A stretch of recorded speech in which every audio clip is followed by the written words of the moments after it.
Hi there. I'm here to talk today about intermittent fasting. I've gotten a lot of questions from a lot of my friends, fellow Brazilian Jiu-Jitsu competitors,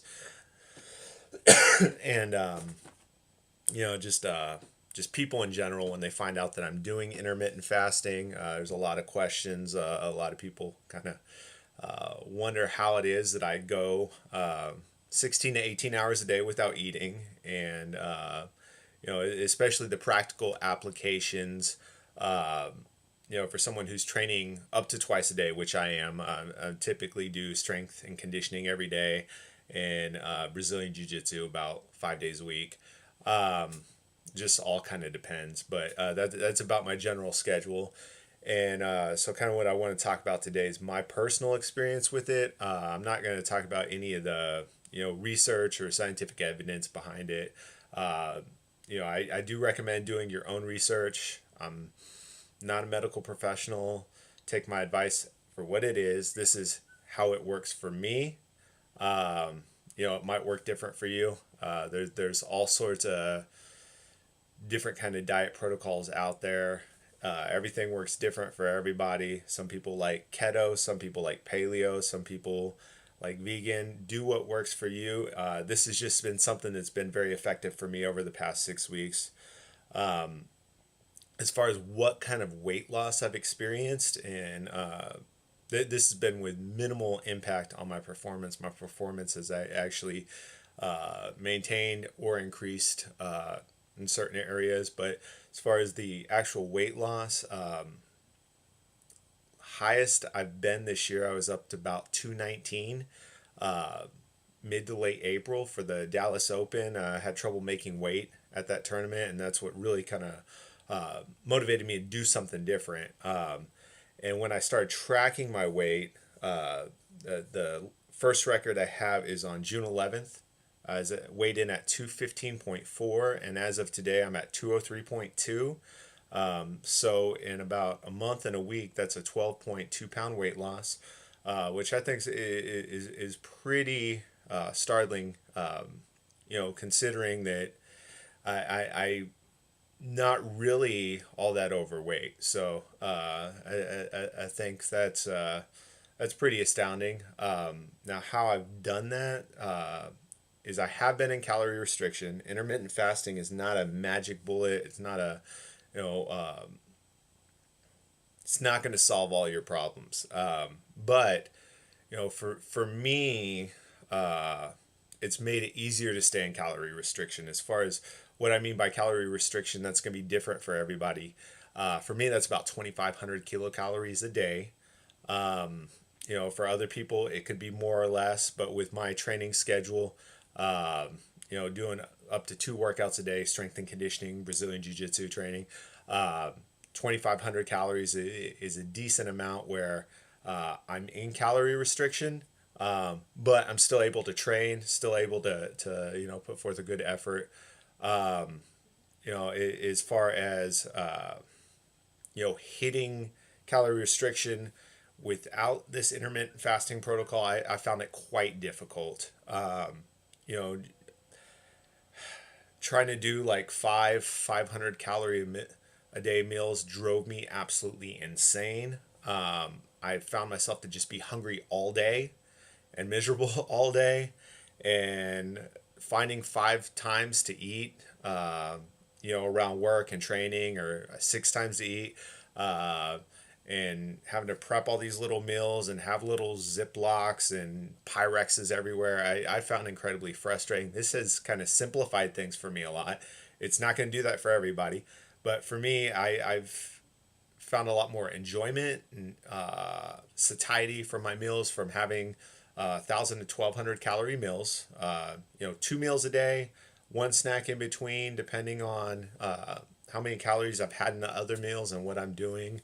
I don't really go without with this protocol, because I'd much rather, me as a person, I'd rather have a large meal. I don't want to have like 2 ounces of chicken and blah blah blah, like none of that crap. I'd rather have like eggs, toast, protein shake, fruit, vegetables. Like a pretty decent sized meals, And I think for me, one of the things that people don't take into account with dieting protocols is the psychological component. Like, how satisfied are you? Because your satisfaction level will change how you're willing to stick with it. People pick these really bizarre, hard to stick with diets and then wonder why they fail. One of the things I find with this protocol is it matches up with the things that matter for me as far as satiety, enjoyment of food. I'm able to eat the kind of meals I want and stay in calorie restriction. And I've done this over 6 weeks now. I don't really feel that I'm going without, even though I am in calorie restriction. A couple other the day-to-day things on how I make this work. So I do a lot of fasted training. One of the things that I do when I do fasted training is I do consume a branched chain amino acid drink. Right now I'm utilizing this one here, Pro BCAA. It's got about 8 grams of branched chain amino acids, 5 grams of glutamine. Don't have to use that one. There's plenty of others out there you can use. Just make sure you read the ingredients. You know, you, I don't like a whole lot of extra stuff in my drinks, so I'm a very thorough label reader when it comes to supplements, because a lot of the stuff out there, it sounds really cool and it has some fancy made up scientific names, but it's absolute crap with zero evidence of any effect, other than taking money out of your pocket. So but that is something that I have found beneficial on this protocol, especially with the fact that I train fasted pretty much every day. And I do think something like that is important for maintaining lean muscle mass. As far as the actual calorie breakdown or the macronutrient breakdown, for what I'm doing right now, I am following a isocaloric kind of structure. So it's about a third protein, a third fat, and a third carbohydrates. Couple reasons I do that. Number one, with the protein, with about a third of my calories from protein, I stay between 0.77 and 0.82 grams of protein per pound of body weight. So that's about 160 grams of protein. And the reason I do that, that is a evidence-based amount of protein to maintain and increase muscle mass. When I say evidence-based, the actual research that they've done out there on how much protein you need for a hard training athlete such as myself is 0.77 to an upper limit of 0.82 grams per pound of body weight. So beyond that, it's not really getting utilized. It's just getting oxidized and used for energy, just like anything else. Anything beyond that number is bro science. And if you want to do that, it's America. So you can eat as much protein as you want. Wouldn't recommend it if you have any kind of renal disease.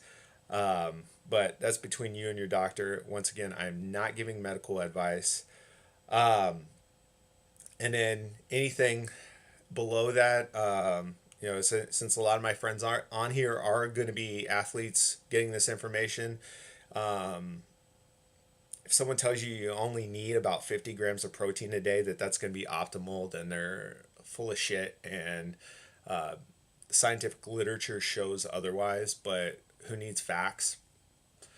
What else with that? The other reason for the isocaloric structure I'm following with my macronutrients, I don't really like to eat super low fat. I love egg yolks. I love butter. And yeah, egg yolks and butter. I eat about 4 eggs every morning with 1 tablespoon of butter. So having 33% of my calories from fat, it's a good amount to get all my healthy fats in, my omega 3s, and everything. But it also, I find that if I go low fat, my skin tends to dry out, and then having about a third of my calories from carbs, that gives me at least about 160 grams of carbs. I'll actually vary it a little bit depending on how much I'm training. If it's comp day, I'll kind of change it up a little bit too. Um, so it all just kind of depends. But I found that doing strength training, doing sprints, doing kettlebell snatch complexes, doing Brazilian Jiu Jitsu comp classes, uh, like if it's difficult for me to do that low carb. I need at least about 160 grams of carbs a day, so I'm not walking around with like a headache, and so that I have energy to train. Um, see, as far as during the fasting window, things that help, lots of black coffee. I'm kind of, I consume copious amounts of coffee anyway, so definitely recommend some kind of stimulant drink, especially the first couple weeks while you're getting used to it. 6 weeks in, it's not that difficult for me to I can wake up and I can cook the kids uh, bacon and pancakes, and I don't really have that much of an urge because my energy levels are so high during the morning, and I know I'm going to get to eat at 2. It's really not that big of a deal, but especially first couple weeks, I do recommend having some sort of stimulant drink in the morning.